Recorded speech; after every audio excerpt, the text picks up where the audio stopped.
아멘. 오늘 우리에게 주신 하나님의 말씀 보도록 하겠습니다. 누가복음 6장 39절에서 45절 말씀 보도록 하겠습니다. 누가복음 6장 39절에서 45절 말씀.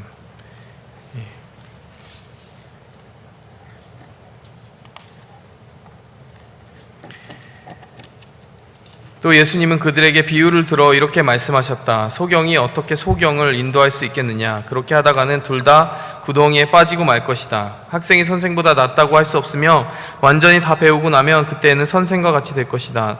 왜 너는 형제의 눈 속에 있는 티는 보면서 내 눈 속에 있는 들보는 보지 못하느냐? 내 눈 속에 있는 들보는 보지 못하면서 어떻게 형제에게 내 눈 속에 있는 티를 빼내주겠다 하고 말할 수 있느냐? 위선자야, 먼저 내 눈 속의 들보를 빼어라. 그러면 내가 밝히 보고 형제의 눈 속에 있는 티도 빼낼 수 있을 것이다. 좋은 나무가 나쁜 열매를 맺을 수 없고 나쁜 나무가 좋은 열매를 맺을 수 없다. 나무는 그 열매를 보면 안다. 가시나무에서 무화과를 딸 수 없고 찔레에서 포도를 딸 수 없다. 선한 사람은 마음속에 쌓인 선으로 선한 말을 하고 악한 사람은 마음속에 쌓인 악으로 악한 말을 한다. 사람은 마음에 가득 찬 것을 입으로 말하기 마련이다. 잠시 기도하고 말씀 전하도록 하겠습니다.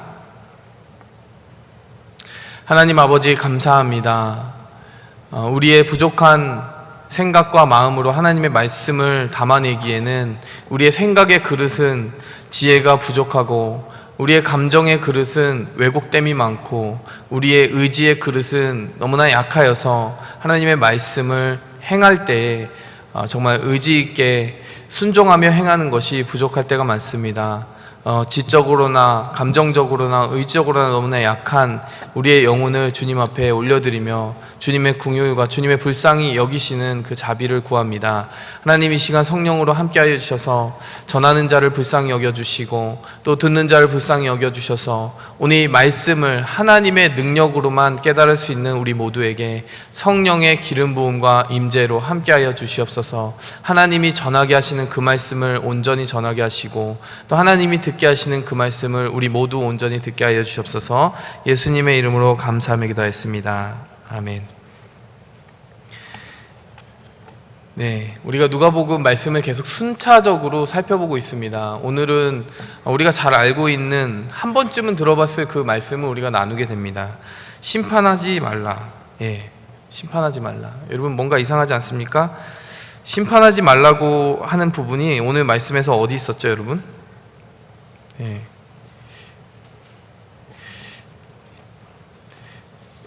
오늘 말씀을 보면 심판하지 말라고 했나요? 아니면 어떤 다른 단어를 썼나요, 여러분? 어떤 단어를 썼죠, 여러분?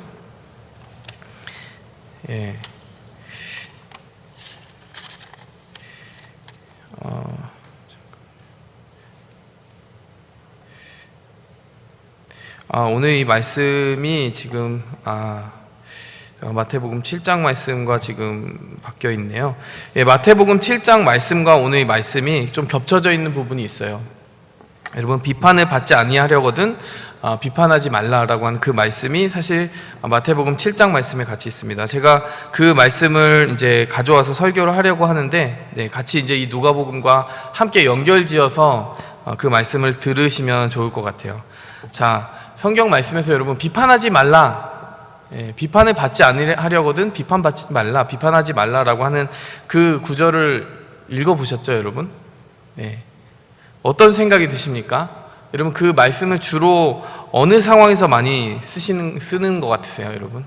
비판하지 말라, do not judge 라고 하는 말. 보통 우리가 그 말을 쓸 때는 너와 나의 삶의 스타일과 견해가 다르다고 하여서 나의 삶의 스타일과 내 선택과 내 견해에 대해서 함부로 판단하지 마라 라고 하는 그런 의미로 많이 쓰는 것 같아요. Do not be judgmental. 그러니까 내가 어떤 성적인 경향성을 가지고 살아가든지 성적 지향을 가지고 살아가든지 그것에 대해서 너는 판단하면 안 된다. 내가 너에게 피해를 직접적으로 주지 않는 이상 너는 내가 선택하는 어떤 것에 대해서도 어떤 선택과 문화적인 선택에 대해서도 판단할 수 없다라고 하는 그런 경기로 사실 이 단어를 많이 쓰는 것 같아요. 근데 여러분 성경 말씀에서 과연 우리가 비판하지 말라라고 하는 그 구절을 들을 때에 하나님께서 어떠한 비판도 하지 말라, 어떠한 부정적인 말도 하지 말라, 어떠한 판단도 내리지 말라라고 하는 의미로 그 말씀을 하셨을까? 그것을 우리가 오늘 한번 이 말씀을 통해서 살펴봐야 될 것 같습니다. 여러분, 사실 그 오해는 성경을 조금만 자세히 살펴보면, 특히 다른 번역본을 살펴보게 하면 금세 풀리게 될 그런 오해입니다.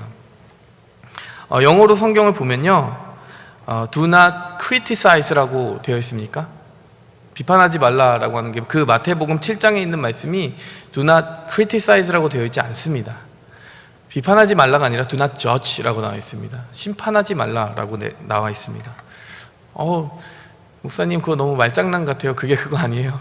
그럴 수도 있어요. 근데 여러분, 심판과 비판은 조금 다르지 않습니까? 여러분, 우리가 재판장 앞에 서게 되면 재판장이 그 피고인을 비판할까요? 심판할까요? 비판이 아니라 심판하는 거죠. 어떤 느낌이 다른 것 같으세요? 비판은 어떤 최종적인 권위를 가지고 있지 않아요.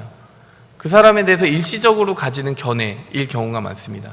그러니까 지금 그 사람에게 보이는 어떤 특정한 부분에 대해서 그것은 좀 잘못돼 보인다라고 하는 완곡한 견해를 표현할 때 우리는 비판하다라는 단어를 주로 선택하게 되죠. 심판하다라는 단어는 우리에게 강하게 느껴집니다. 왜 재판장이 심판한다라고 하는 단어가 강하게 느껴질까요? 움직일 수 없는 최종적인 판단이라고 하는 의미가 그 안에 담겨있기 때문이에요. 재판장이 심판을 딱 내리게 됩니다. 어떻게 되죠? 그 판결에 의한 형벌이 내려지게 되고 그것을 움직일 수 없게 돼요. 최종적이라는 의미를 가지게 됩니다. 여러분, 심판이라고 하는 단어에는 어떤 뉘앙스가 들어있느냐? 내 판단은 절대 틀리지 않는다라고 하는 전제가 들어가 있고요, 나는 절대적으로 옳다라고 하는 의미가 들어가 있고, 내 판단은 최종적이다라고 하는 그런 의미가 들어가 있다는 것입니다. 여러분, 우리가 이렇게 생각할 때 성경이 금하고 있는 것이 심판인가 판단인가라고 하는 부분에 대한 답은 선명하게 가지고 갔으면 좋겠어요. 성경은 분명 우리가 어떤 사람에 대해서 최종적인 견해를 함부로 가지지 말라고 합니다. 심판하지 말라는 거예요. 그 사람이 늘 변화할 수 있는 가능성이 있고 하나님의 은혜를 받고 있고 하나님과 동행하고 있는 사람인 이상 연약한 모습이 보이더라도 사랑 없이 최종적으로 저 사람은 안 될 사람이야, 저놈은 안 될 놈이야, 뭐 이런 식의 사랑 없는 확고하고 최종적인 판단을 내리지 말라는 겁니다. 한마디로 심판하지 말라는 것이죠. 그러나 여러분, 판단하지 말라고 했습니까? 그건 아니라는 거예요. 그럼 여기서 조심스럽게 하나님이 허락하시는 판단이 있을 수도 있겠다라고 하는 생각에 우리의 마음을 동시에 열어두어야 됩니다. 최종적인 심판에는 주저하고 겸손해야 되지만 우리에게 하나님이 반드시 요구하시는 합리적이고 또 도덕적이고 영적인 판단에 대해서는 우리는 그것을 반드시 해내야 된다는 것이죠. 여러분, 건강하지 않은 그런 판단을 정죄라고 합니다. 저지먼트라고 하죠. 그러나 우리가 반드시 해내야 되는 합리적이고 영적인 판단에 대해서 우리는 뭐라고 합니까? 분별이라는 단어를 써요. discernment. 무엇이 옳은가, 무엇이 그른가에 대해서 판단하는 것이죠. 여러분, 실제로 그것을 조금 우리가 살펴봐야 될 것 같아요. 오늘 이 누가복음의 평행 본문인 마태복음으로 넘어가 보면 마태복음에서 분명히 비판하지 말라라고 하는 그 말씀을 하신 후에 그 다음에 나오는 구절들이 의미가 있습니다. 뭐라고 나오냐면요, 마태복음 7장 6절에서 이렇게 말합니다. 거룩한 것을 개에게 주지 말고 너희 진주를 돼지 앞에 던지지 말라. 그들이 그것을 발로 밟고 돌이켜 너희를 상하게 할까 염려하라. 준비되지 않은 사람에게 함부로 복음을 전하지 말라. 그들이 너를 상하게 할 것이다. 뭐 이런 뜻으로 해석되는 그런 말씀이기도 해요. 근데 여러분, 좀 이상하지 않아요? 마태복음 7장 1절 그 부분에서는 비판하지 말라고 했잖아요. 근데 예수님이 지금 뭐하고 계십니까? 비판하고 있어요. 어떤 사람은 돼지 같다라고 얘기하시는 겁니다. 거룩한 것을 주어봤자 받을 준비가 되어 있지 않은 그런 돼지 같은 사람도 있다라고 이야기를 하는 거죠. 그런가 하면 마태복음 7장 15절에서 16절에도 이런 말이 나와요. 거짓 선지자들을 삼가라. 양의 옷을 입고 오지만은 속에는 노략질하는 이리가 있다. 무슨 말이에요? 너에게 친절한 말과 제스처로 너에게 다가온다고 해서 너무 나이브하게 판단 없이 쉽게 속아 넘어가지 마라. 그 사람이 너의 생명을 노략질할 수도 있다. 여러분, 예수님이 지금 무엇을 말씀하고 계신 겁니까? 제대로 판단하라고 하는 겁니다. 어떤 사람의 겉모습을 보고 네가 알 수 없는 어떤 깊은 본질이 사실은 굉장히 악한 그런 본질일 수 있으니 그 존재를 분별해내라고 하는 것이죠. 여러분, 이것만 봐도 감이 오지 않으십니까? 분명히 7장 1절 마태복음의 그 첫 부분에는 비판하지 말라고 하셨는데 뒷부분에는 예수님께서 건강한 판단을 내려야만 한다라는 그런 내용과 취지로 말씀을 이어가고 계시다는 거죠. 제가 첫 부분에 말씀드린 그 내용하고도 통하지 않습니까? 그럼 예수님이 지금 구별하고 계신 겁니다. 사랑 없고 분별력 없는 어떤 마구잡이식의 정죄는 하지 말지만 우리가 무엇이 옳고 그른가에 대해서 하나님의 주신 지각을 가지고 판단해야 될 상황들이 분명히 있다는 것을 그 마태복음 7장 한 본문 안에서 동시에 가르치고 있다는 것입니다. 여러분, 그러면은 이 설교의 첫 부분은요, 제가 어떤 비판이 건전한 비판인가 그 부분에 대해서 일단 다루어 보려고 해요. 그리고 그 부분을 다룬 이후에는 두 번째로 어떤 비판이 건전하지 않은 비판인가를 다루어 보려고 합니다. 어떤 비판이 건전한 비판일까? 여러분, 첫 번째로요, 성장을 위한 비판이 건전한 비판입니다. 이게 말이 선뜻 이해가 되세요? 성장을 위한 비판. 성장을 위한 비판은 받아들여야 된다는 거예요. 여러분, 제가 채플린, 그러니까 원목으로 일한 적이 있어요. 병원에서 이제 환자들을 방문하고 상담하는 겁니다. 그들의 힘든 상황을 들어주기도 하고 그들이 여러 가지 고민을 가지고 있을 때 그것을 판단해 주기도 하는 그런 역할을 하는 거죠. 근데 그 상담록을 항상 쓰게 되어 있어요. 벌베이덤이라고 하거든요. 제가 1년 동안 거기 일하면서 많은 벌베이덤을 썼습니다. 그리고 그 벌베이덤을 그냥 제출만 하는 게 아니라요, 슈퍼바이저뿐만이 아니라 같이 일하고 있는 동료들이 한 테이블에 앉아요. 한 테이블에 앉은 다음에 뭘 할까요? 그걸 읽어요. 읽고 나서 코멘트를 하기 시작합니다. 근데 코멘트가 아주 단순하지가 않아요. 여러 가지 페이즈에 이렇게 순서대로 이어지게 됩니다. 거기에 셀러브레이션도 있고요, 아이덴티피케이션도 있고요. 아이덴티피케이션은 이 부분에서 너의 감정이 이랬을 것 같아 라고 같이 공감해 주는 거. 셀러브레이션은 이 부분은 참 잘한 것 같아 이렇게 얘기해 주는 거. 여러분, 근데 벌베이럼을 그렇게 오픈하고 같이 대화 나누는 미팅에서 제일 어려운 페이지가 뭔지 아세요? 크리티컬 리뷰입니다. 비판하는 거예요. 대놓고 비판하는 거예요. 여러분, 정말 기분이 나쁠 때가 되게 많았어요. 그리고 정말 시험에 많이 듭니다. 같이 일한 동료인데요, 너 여기서 왜 이 말 했어? 이러고, 너 여기에서 무슨 다른 동기가 있었니? 이렇게 여러 가지 크고 작은 꼬투리를 잡히는 듯한 느낌이 드는 거예요. 예. 근데 여러분, 그 시간이 아이러니하게도 저에게 가장 큰 성장을 주는 시간이더라고요. 받아들이기 제일 어려운 시간인데요, 사실 그 시간에 그 모든 조언들과 그 판단들에 대해서 잘 수용하고 듣게 되면 제가 놓치고 있었던 어떤 부분을 보게 되더라고요. 저는 한 사람이잖아요. 근데 제가 한 사람이고 한 문화권에서 온 사람이기 때문에 볼 수 없었던 어떤 부분을 다른 문화권에서 다른 배경을 살고 있던 그 사람에게는 보일 수 있는 게 있었던 것이죠. 그렇기 때문에 그것을 발견해 주는 것은 저에게 불편한 경험이기도 한 동시에 이런 부분이 있을 수 있겠구나라는 것을 깨닫게 하는 귀중한 성장의 시간이었다는 것입니다. 여러분, 제가 만약에 너무 이렇게 방어적으로 나가서 그 모든 시각들을 배격하고, 아니야, 나는 이런 이유로 이렇게 말한 거야, 너의 생각은 이런 이유로 나에게 옳지 않아 보여 라고 단번에 다닥 이제 끊어낸다면, 다다다다 끊어낸다면 여러분, 어떻게 될까요? 여러분, 제 마음은 좀 편해질지 모르겠어요. 내가 옳다는 것을 증명해내기 때문에.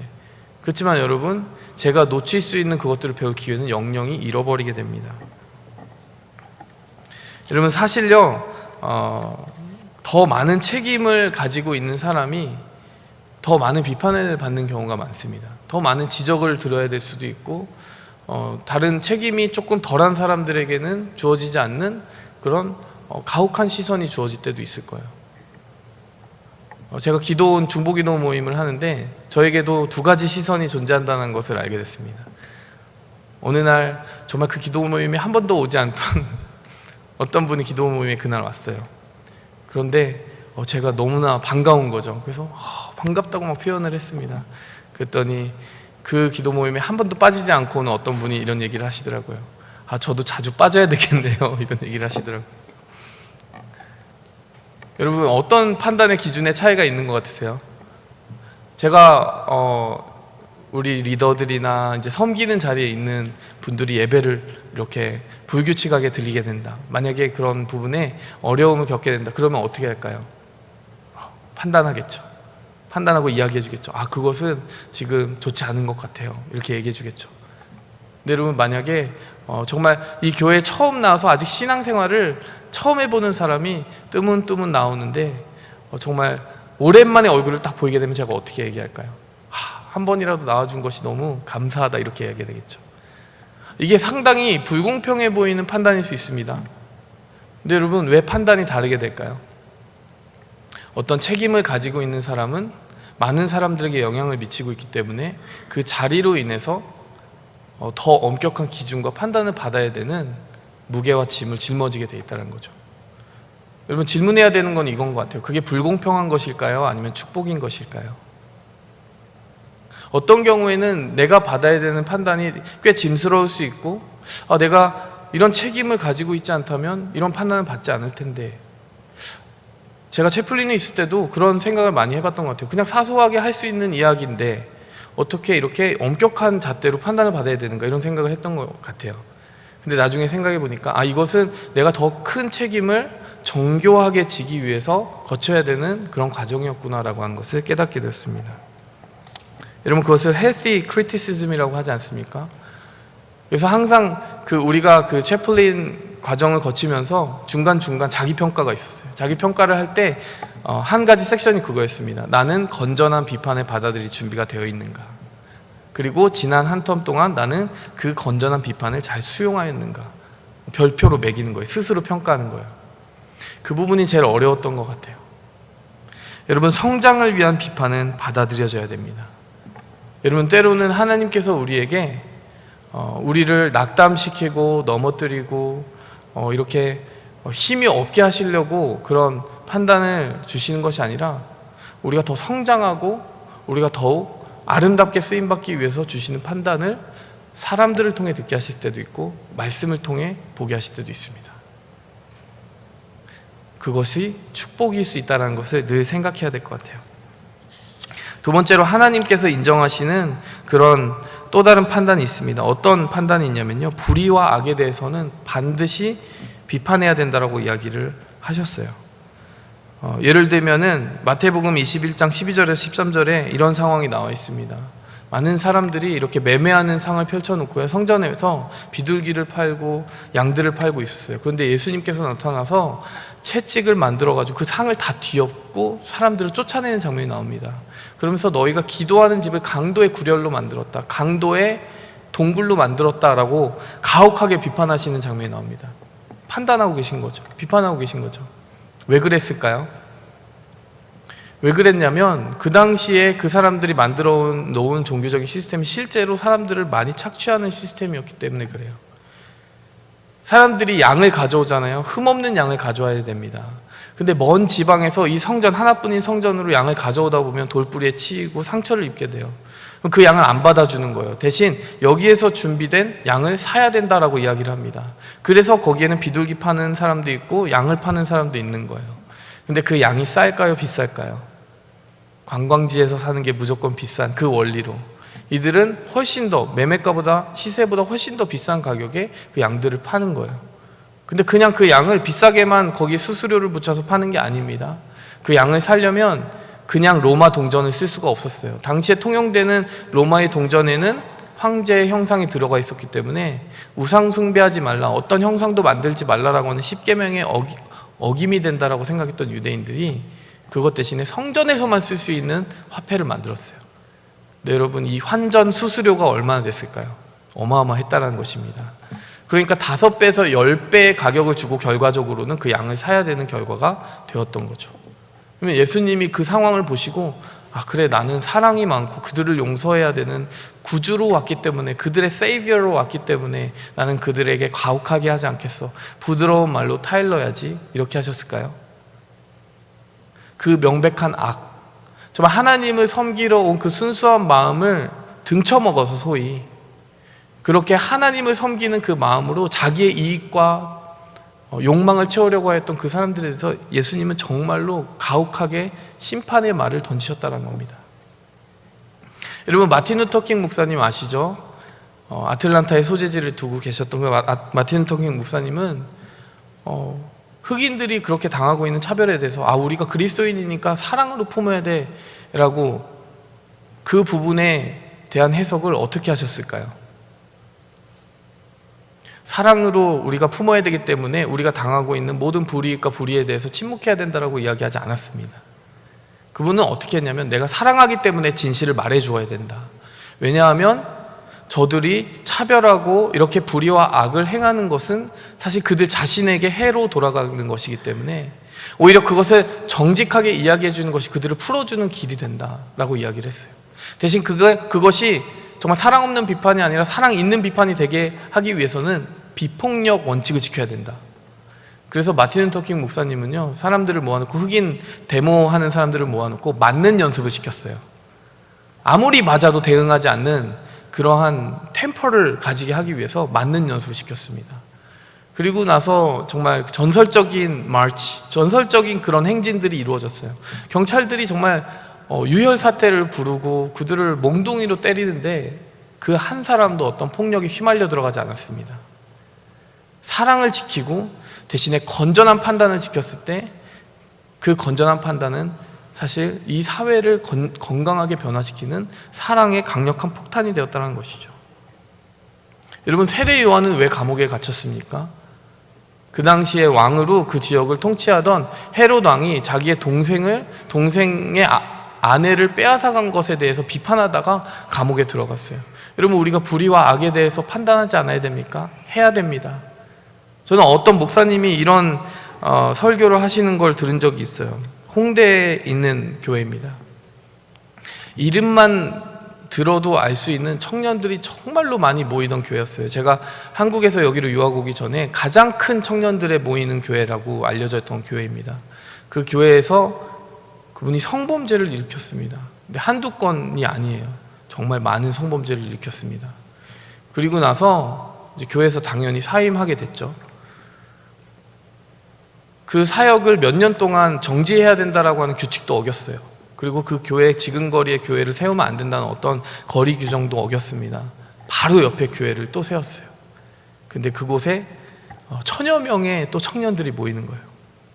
근데 그분이 이제 교회를 세운 지 얼마 지나지 않아서 제가 한 몇 번 되지 않았을 때 설교를 일부러 찾아서 들어봤습니다. 근데 그분이 설교하는데 이런 설교를 하는 거예요. 다윗도 간음했고 다윗도 살인을 저질렀지만 하나님이 용서해줬다. 하나님이 용서했는데 너희가 왜 나를 비판하고 나를 판단하냐, 나를 정죄하냐. 너희에게 그 권리가 없다. 여러분, 이 이야기, 이런 종류의 이야기 들어보신 적 있습니까? 어떻게 생각하세요? 그렇지, 판단하지 말라고 하셨는데 내가 그렇게 함부로, 거기다가 하나 더 붙여요. 주의 종을 판단하지 말라. 여러분, 이건 굉장히 부당한 일입니다. 왜 그런지 아세요? 하나님께서 이 계명을 주실 때는 내가 다른 사람을 판단하지 말라고 주신 것이지 다른 사람이 나에게 주는 건전한 판단에 대해서 입을 막게 하려고 하는 도구로 주신 것이 아니거든요. 불의와 악에 대해서 여러분, 하나님은 건전한 판단력을 가지고 판단하라고 이야기했습니다. 어떤 매스컴 그 카메라 기자들이 거기 가가지고 성도들한테 물어봤어요. 기독교 채널 CBS에서 가서 기자들이 물어봤습니다. 취재를 했을 때 성도들도 그렇게 얘기하는 거예요. 다윗도 용서받았는데, 이런 얘기를 하는 거예요. 여러분, 전 이런 생각을 했습니다. 이렇게 한국 교회가 오랜 역사를 가지고 있다고 하는데 이렇게 직업과 분별력과 판단력이 없는 사람들이 많이 있구나. 물론 저는 그분을 정죄해서 최종 심판대에 올리고 그분이 절대 회복될 수 없을 거야, 저 사람은 악마 같은 사람이야 라고 그런 정죄하는 시선에 쉽게 빠질 위험이 있다는 것을 저도 알고 있어요. 하지만 적어도 그분을 판단하는 근거는 있습니다. 뭐냐면 회개한 사람이라면 회개의 열매가 있어야 되기 때문에 그래요. 교회가 이제 마땅히 이 회복의 과정을 거쳤으면 좋겠다라고 주었던 그 프로시저를 거쳤어야 되는 거죠. 피해자들에게 직접 다가가서 사과했어야 되는 거죠. 여러 가지 회개의 열매가 있다는 거죠. 우리가 한번 실수하고 죄를 저질렀다고 해서 절대 하나님의 사람으로 다시 일으켜 쓰임받을 수 없어라고 가혹한 심판을 내리는 것이 하나님의 가르침이 아닌 것도 맞지만요, 우리가 어떤 죄를 저질렀을 때는 그 심각성을 알고, 특별히 책임 있는 위치에 있는 사람들 경우에는 정말 가혹할 정도로 자기 자신을 비판하고 점검하고 그것을 회개하는 과정을 반드시 거쳐야 된다는 것이 성경의 가르침이기 때문에 그렇습니다. 여러분, 불의와 악에 대해서 침묵하라고 이 말씀을 주신 게 아닙니다. 형제가 죄를 범할 때 오히려 직면해서 비판하라고 합니다. 마태복음 18장 15절에서 18절까지 뭐라고 말하면요, 형제가 죄를 범하거든 그 사람과 상대해서 이야기하라. 1번, 그게 18장 15절. 두 번째, 만일 듣지 않거든 두세 사람이 함께 찾아가서 그 사람의 모든 말들을 듣도록 함께 증인을 데려가라. 그게 2번입니다. 세 번째, 그 말도 듣지 않으면 교회의 말을 들을 수 있는지 온 교회 앞에 그 사람을 세우라는 거예요. 그리고 그 사람이 저지른 범죄에 대해서 온 교회 앞에서 스스로 어떻게 판단하는지 이야기해보게 하라는 거죠. 만약에 교회 말도 듣지 않으면 이방인처럼 여기고 쫓아내라고 합니다. 여러분, 이것이 굉장히 가혹하게 들리지 않습니까? 이것이 신학적인 용어로 권징이라고 하는 용어입니다. 디스플린. 여러분, 이것을 다른 분이 말한 게 아니라 예수님 자신이 말씀하셨어요. 누군가 죄를 범할 때 그 죄를 용인하고 그 죄가 퍼져나가서 교회 문화가 거기에 물들게 되고 하나님의 몸된 교회가 무너지게 되는 것을 방지하라고 주신 법입니다. 실제로 요한계시록에 보면 예수님이 환상 가운데 요한에게 나타나셔서 뭐라고 하냐면요, 두아디아라 교회 그 사자에게 이렇게 편지를 합니다. 너의 사랑과 믿음과 섬김과 인내가 참 커져서 풍성해져서 그것이 너무나 칭찬할 만하다, 기쁘다. 그런데 너에게 책망할 만한 일이 있는데 네가 자칭 선지자라고 하는 이세벨을 용납하고 있다. 회개할 기회를 주었으나 그 음행에서 회개하지 않는 자가 있다. 이렇게 이야기하면서 하나님께서 그 회개하지 않는 교회에게 심판을 내리겠다고 이야기하십니다. 여러분, 우리가 이 엄격한 기준에서 어떻게 이해해야 될까요? 우리 자신의 개인에게 적용되는 그 하나님의 법의 엄격성뿐만이 아니라요, 공동체를 지키기 위해서는 또 한 차원 더 높은 엄격한 판단과 기준을 가지고 분별해야 된다는 것을 이야기하는 것이죠. 여러분, 그런가 하면 또 네 번째로 하나님의 법에 근거해서 우리가 객관적인 그 법에 근거해서 판단해야 될 때도 있습니다. 여러분, 사회에서는 어떤 성적 지향에 대해서 그것이 개인의 취향이라고 이야기할지 모르겠어요. 그런데 하나님의 말씀이 만약에 그것에 대해서 옳지 않다라고 이야기한다면요, 여러분, 우리는 어떤 판단을 내려야 될까요? 판단하지 않는 것이 사랑일까요? 그렇지 않다라고 성경은 이야기합니다. 하나님이 사랑의 하나님이시지만 하나님은 공의의 하나님이시고 창조의 질서를 부여하신 모든 창조된 세계에 대해서 권리를 가지고 계신 하나님이라는 것을 성경은 이야기하고 있어요. 제가 10계명을 여러분과 성경 공부로 나누면서 간접적으로 그런 예를 들은 적이 있습니다. 우상 숭배하지 말라. 요새 그 계명을 깨트린 사람이 어디 있습니까? 그렇죠, 여러분. 근데 여러분, 우리가 실제로 우상을 깎아 만들고 있다는 거 아세요? 여러분, 다 그 의미가 무엇인지 아실 거예요. 너를 위하여 우상을 새겨 만들지 말라. 여러분, 우리가 깎아내는 그 부분이 생길 때 여러분, 우리는 하나님을 제한하게 되고 내가 원하는 하나님만큼만 믿겠다라고 우상을 만드는 것이죠. 하나님이 아닌 다른 하나님을 만드는 것입니다. 예를 들어서 나를 용서하고 한없이 용납해주는 하나님은 좋아. 그런데 나를 정죄하거나 비판하거나 나의 죄를 들춰내는 하나님은 싫어. 근데 여러분, 그 하나님이 실제 하나님이 아니면 어떻게 하실 거예요? 하나님이 공의의 하나님이신 동시에 사랑의 하나님이면 어떻게 하실 겁니까? 왜 하나님의 공의를 다 깎아내고 내가 원하는 달콤한 부분만 남겨놓으시는 거죠? 여러분, 죄에 대해서도 마찬가지예요. 이만한 죄가 나를 죽일 죄야? 그렇지 않아. 이 죄는 그냥 안 좋은 것일 뿐이야. 개선하면 돼. 여러분, 그러나 성경은 무엇이라고 말합니까? 그 죄는 나의 영혼을 사냥해서 마침내 파멸에 이르게 하는, 정말 지극히 작은 죄라도 그렇게 치명적인 독을 가지고 있다고 이야기합니다. 여러분, 우리의 판단이 만약 하나님의 말씀과 다르다면요, 우리는 하나님의 말씀을 깎아내는 데에 집중하는 것이 아니라요, 그 하나님의 말씀에 의해서 스스로 판단받는 것을 선택해야 됩니다. 여러분, 그럴 때 우리가 하나님의 백성으로 온전히 서게 되는 줄 믿습니다. 여러분, 가만히 생각해 봐도 여러분, 이 건전한 판단들이 당연한 상식에 선물이고 하나님이 주신 지혜의 산물이라는 것을 너무나 확실하게 알 수밖에 없어요. 여러분, 부모가 자녀들에게 계속 판단을 내리고 비판을 하고 이것을 고쳐야 된다, 이것을 바로잡아야 된다라고 이야기할 때 어떤 자녀가 그렇게 이야기한다고 해보십시오. 판단하지 마세요. 하나님도 저를 판단하지 않으십니다. 여러분, 하고 싶은 거 다 하면서 부모에게 그런 이야기를 할 수 있을까요? 여러분, 우리가 그 판단을 받게 하시는 것이 하나님의 뜻이었다는 것을 때로는 기억해야 됩니다. 여러분, 말씀을 이 부분까지 정리하면 여러분, 우리가 받아들여야 되는 건전한 판단들이 있다는 거예요. 하나님의 법에 근거한 판단들이 있는 것이고, 여러분, 내가 그 법에 의해서 죄를 버릴 수 있도록 하는 그 판단은 받아들여야 되는 것이고, 우리가 불의와 악에 대해서 멀리하게 만드는 판단은 받아들여야 된다는 것입니다. 그리고 나를 성장하게 하시는 건강한 판단은 받아들여야 된다는 것입니다. 근데 여러분, 우리가 이 말씀도 들어야 되지만 건전하지 않은 판단을 함부로 던지는 우리의 습관에 대해서도 돌아보게 하는 그 말씀들을 살펴봐야 됩니다. 건전하지 못한 판단은 뭐가 있을까요? 첫 번째로는 얕은 판단으로 내리는 정죄가 있는 것 같아요. 그 사람의 사정을 다 알지 못하고 함부로 정죄하는 겁니다. 누가복음 7장에 이런 본문 말씀이 있습니다. 시몬이라고 하는 바리새인의 집에 예수님이 초대를 받아서 들어갔는데 한 여인이 들어와서 울면서 그 머리와 향유를 가지고 예수님의 발을 씻겨주는 장면이 나와요. 그런데 그 장면을 바라보고 있는 바리새인의 마음속에 이 여자가 죄인인 것을 이 사람이 알았더라면 과연 이 사람이 선지자였다면 그 사실을 반드시 알았을 텐데 이렇게 가만히 두었을까 속으로 판단하고 있습니다. 그때 예수님이 말씀하시는 거죠. 더 많이 사랑하는 자가 더 많이 용서를 받게 된다. 이 여인이 비록 죄인이었을지 모르겠지만은 그 사람이 가지고 온 그 사랑의 크기는 네가 나에게 베풀어준 그 사랑의 크기보다 훨씬 더 크고, 그렇기 때문에 이 여인이 살아온 그 삶에 의해서 그가 판단되는 것이 아니라 그가 지금 보여주고 있는 이 겸손과 낮아짐과 회개에 의해서 그는 용서받게 될 것이다, 이렇게 이야기합니다.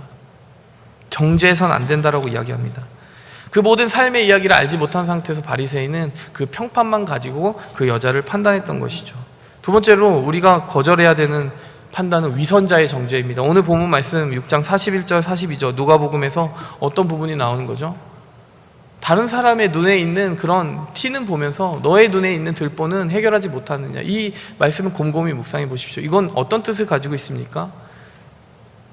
너도 행하지 못하는 것을 왜 남이 행하지 못한다고 해서 비판하느냐라는 것이죠. 위선자의 정죄는 하나님이 미워하시는 것입니다. 세 번째로요, 가혹하고 용서가 없는 심판적인 정죄가 있습니다. 마태복음 7장 2절 말씀, 비판하는 그 비판으로 너희가 비판을 받을 것이다. 여러분, 예수님의 모습을 보잖아요. 예수님이 최종적인 심판을 내리는 것 같이 이야기하실 때도 있어요. 그런데 돌아보면요, 예수님이 반드시 기회를 주십니다. 한 가지 예를 들어보겠습니다. 요한복음 10장에 보면 바리새인들이 나오는데 바리새인들은 계속해서 꼬인 눈을 가지고 예수님을 비판하고 정죄하는 사람들이었어요. 예수님이 하도 답답하셨는지 이런 말씀하십니다. 너희는 내 양이 아니기 때문에 내 말을 듣지 않는다. 하나님이 나에게 주지 않으면 그 어떤 사람도 구원받을 수 없고 어떤 사람도 진리를 깨달을 수 없다, 이렇게 말합니다. 이게 어떤 종류의 말이냐면요, 니네는 구원받지 않도록 태어났어. 니네는 내 양이 아니야, 그냥 이렇게 이야기합니다. 굉장히 가혹한 말처럼 들립니다. 예수님이 지금 심판과 정죄를 선언하셨나 보다, 이렇게 생각할 수 있어요. 그런데 여러분, 바로 다음에 어떤 말씀을 하시냐면요, 만약 내가 내 아버지 일을 행하지 않으면 나를 믿지 말지만 니네가 나를 믿지 않더라도 내가 행하는 일 속에서 하나님 아버지가 드러난다면 내 행하는 그 일을 보고 나를 믿어줄 수 있겠니? 라고 간곡하게 부탁하는 장면이 나옵니다. 10장 37절에 38절. 여러분, 방금 바로 전에 바리새인들 너네는 정말 싹이 노래, 내 양이 아니야 라고 말씀하신 예수님이 바로 다음에 뭐라고 하시는 거예요? 니네가 아무리 내 외모와 내 말을 믿을 수 없을지 모르겠지만 혹시 내가 하는 그 일 속에서 하나님의 일이 보인다면 믿어줄 수 있겠니? 다시 믿음으로 초대하시는 거예요. 거절하신 것 같은데 또 초대하시는 거예요. 여러분, 사도 바울도 그런 적이 있습니다. 사도 바울도 사도행전에서 보면 하도 유대인들이 예수님 복음을 거절하고 믿지 않으니까 너희는 틀렸어, 이방인에게 복음이 갈 거야 라고 이야기합니다. 그런 어떻게 보면 냉정한 심판을 선언한 것 같죠. 근데 로마서 12장에 뭐라고 기록하고 있습니까? 내가 내 동족을 위하여서 차라리 저주를 받고 그리스도에게서 끊어질지라도 내 동족들이 구원받았으면 좋겠다라고 이야기한 장면이 나옵니다. 사실은 굉장히 가슴 아파하고 있었던 거죠. 이 유대인들의 그 완고한 마음 때문에 그 복음을 누구보다 더 잘 받아들여야 될 내 가족들, 내 동족과 친족들이 이렇게 믿지 않는 것에 대해서 가슴 아파하고 있었던 거죠. 사실은 그 가혹한 말도 너무 답답해서 했던 말인 거죠. 만약에 부모님이 이렇게 얘기한다고 해봅시다. 너 내 아들 아니야. 그럼 정말 호적에서 파고 버리겠다라는 걸까요? 그게 아닌 거죠. 아들답게 변해줄 수 있겠니라고 하는 초대인 거죠. 여러분, 예수님께서는 가혹하고 용서가 없이 정말 확실한 정죄로 그 사람을 무너뜨리신 적이 없어요. 언제든지 가혹해 보여도 그 마음 깊은 곳에서는 다시 돌아와라라고 하는 초청을 언제든지 가지고 계셨던 거죠. 여러분, 그런가 하면 자기 의에 빠져서 하는 정죄가 있습니다.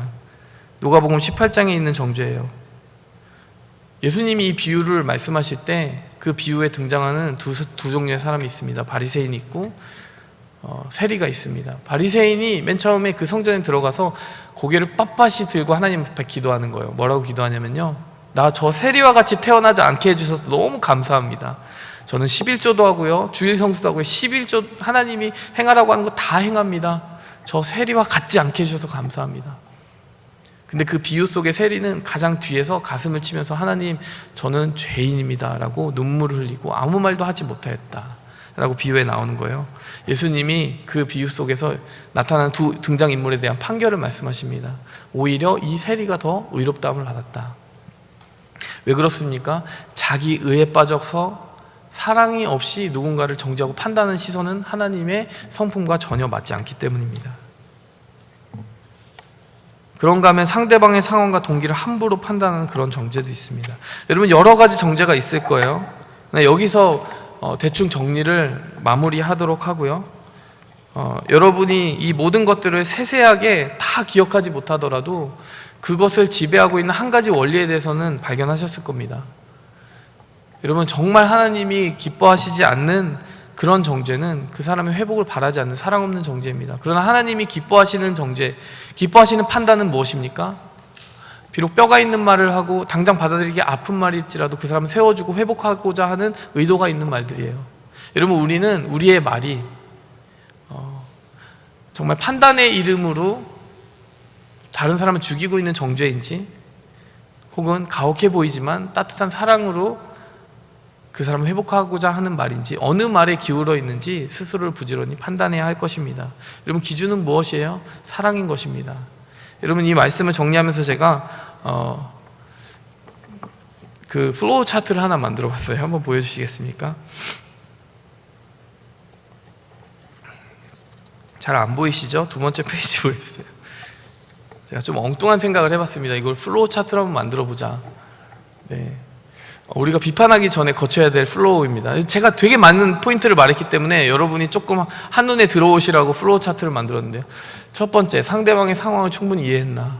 상대방의 상황을 이해하지도 못하고 겉보는 그 내용만 가지고 저 사람은 이런 나쁜 놈일 거야 막 이렇게 판단하는 거. 여러분, 그렇게 생각하고 있다면 먼저 사실 파악하고 오시기 바랍니다. 두 번째로, 나도 지켰는가? 여러분, 이건 위선에 대한 말이죠. 오늘 본문 누가복음 6장의 그 말씀입니다. 나 자신부터 잘하자라는 겁니다. 그 다음 페이지. 여러분, 세 번째는 우리의 의도입니다. 우리의 의도와 동기가 상대방의 회복을 진짜 바라고 있는 사랑의 동기인가?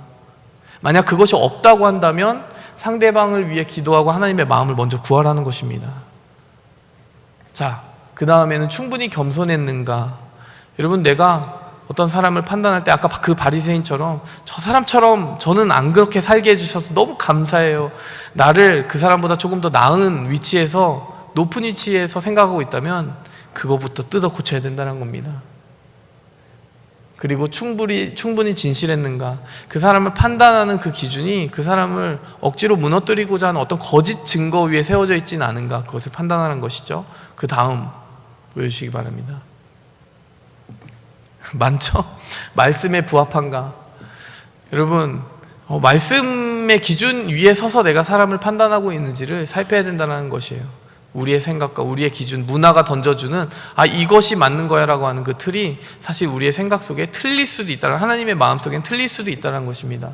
마지막으로 그 모든 것이 옳다 하여도 충분히 온유한 방법으로 그 사람이 실족하지 않는 부드러운 말로 전했는가, 분노와 혈기를 다스리고 적당한 시간과 기회를 찾아서 권면해야 되는 것입니다. 이 모든 과정이 다 점검이 됐다고 했을 때 그때 사랑으로 권면하라, 끝. 여러분.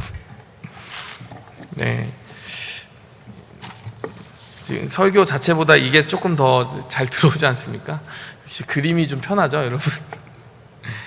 여러분, 말씀은 복잡해 보이지만 포인트는 간단합니다. 오늘 설교 제목을 다시 보시기 바랍니다. 심판하지 말라, 그러나 분별하라. 하나님이 심판하지 말라고 하신 것은 어떤 그 사람의 머리 위에 서서 그 사람에게 최종적인 판결을 내릴 수 있는 도덕적인 권위가 우리에게 없다 라고 하는 것을 우리에게 일깨워 주시는 말씀입니다. 심판이 아닌 거예요. 그러나 분별은 해야 된다는 겁니다. 옳고 그름을 판단하고, 때로는 그 건전한 판단에 의해서 내 친구에게 쓴 조언을 해줄 수도 있어야 되는 것이고, 때로는 누가 그렇게 나에게 판단을 한다면 그것에 대해서 달게 받을 수도 있어야 된다는 것입니다.